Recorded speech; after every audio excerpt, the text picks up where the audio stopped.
What are all the security layers we will use in a 3-tier architecture? வண்டர்ஃபுல்லான கேள்வி. So இப்போ ஒரு உதாரணத்துக்கு வந்து நீங்க ரவுட் 53ல டொமைன் நேம் ரெஜிஸ்டர் பண்ணி ரவுட் 53ல டிராஃபிக் உள்ள வருதுன்னு வச்சுக்கோங்களேன். ஃபர்ஸ்ட் உங்க லோட் பேலன்சருக்கு வரும். அப்ப அந்த லோட் பேலன்சரே ஒரு விபிசிக்குள்ள தான் இருக்கும். நெட்வொர்க் ஃபயர்வால், அதுக்கப்புறம் நாக்கிள்ஸ், செக்யூரிட்டி குரூப்ஸ், இது எல்லாத்தையும் தாண்டி தான் உங்களோட EC2 இன்ஸ்டன்சஸ்க்கு போகும். அதுலயுமே நீங்க SSL ரிலேட்டட் டிராஃபிக் நீங்க வைக்கலாம். End to end security in terms of transit. So இந்த மாதிரி டிஃபென்ஸ் இன் டெப்த் ஸ்ட்ராட்டஜி, அதுவும் உங்களோட ஆப்ரேட்டிங் சிஸ்டம்லாம் ஆக்சஸ் பண்ணணும்னா கீ பேர்ஸ் இல்லைன்னா யூசர் நேம் பாஸ்வேர்ட் வழியா தான் ஆக்சஸ் பண்ண முடியும்ன்ற மாதிரி போடுங்க. ஆப்ரேட்டிங் சிஸ்டம் லெவல்லயே ஐபி டேபிள்ஸ் போடுங்க. அதே மாதிரி லோட் பேலன்சர்ல ஒரு வேஃப் போடுங்க. ஸோ இந்த மாதிரி different types of security concepts, defence in depth அப்படின்ற மாதிரி ஒரு செக்யூரிட்டி லெவல் ஆஃப் கான்செப்ட் வந்து நீங்க ஃபாலோ பண்ணுங்க. ஸோ வெப் அப்ளிகேஷன் ஃபயர்வால ஃபர்ஸ்ட் அடிக்கும், அங்கேயே உங்களோட ரிக்வெஸ்ட் வந்து ஃபில்டர் ஆகும்.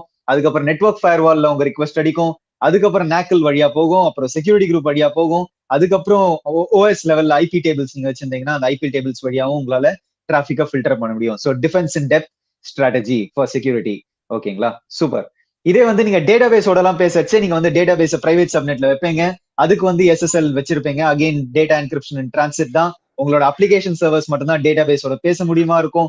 லோட் பேலன்சர் மட்டும் தான் அப்ளிகேஷன் சர்வர்ஸ் கிட்ட பேசுற மாதிரி இருக்கும். அப்ளிகேஷன் சர்வீஸே பிரைவேட் சப்நெட்ல இருக்கும். ஸோ இந்த மாதிரி நான் பேசிட்டே இருந்தா போயிட்டே இருக்கும். ஸோ இதெல்லாமே விபிசி மாஸ்டர் கிளாஸ்ல அழகா வந்து நாங்க ரெக்கார்ட் பண்ணி வச்சிருக்கோம். ஸோ சந்துரு, விபிசி மாஸ்டர் கிளாஸை கண்டிப்பா பாருங்க.